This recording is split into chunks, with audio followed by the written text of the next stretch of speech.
ডিমের আচারি মাধুর্য। আজকের রেসিপিটা তৈরি করেছি আমার ছেলের বিশেষ আবদার থেকে।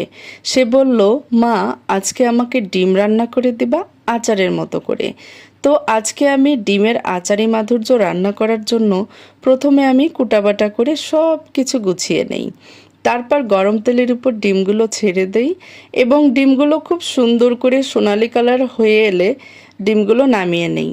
তারপর ভাজনার পেঁয়াজ ভেজে নেই এবং কড়াইয়ে আবার কিছুটা পেঁয়াজ ছেড়ে দেই। সোনালি কালার হয়ে এলে তারপর আদা, রসুন, পেঁয়াজ, মরিচ, জিরা বাটা দিয়ে খুব সুন্দর করে নেড়েচেড়ে কষিয়ে নেই। তারপর ডিমগুলো ছেড়ে দেই। কিছুক্ষণ আবার কষিয়ে নিয়ে একটু পানি দেই। পানি শুকিয়ে এলে আবার কিছুটা সময় পর পেঁয়াজ বেরেস্তা দিয়ে দেই। এবার ডিম আর মশলা যেন স্বাদে একেবারে মাখামাখি হয়ে গেছে। এখন রান্নাটা অনেকটা আচারের মতো সুগন্ধে ভরপুর।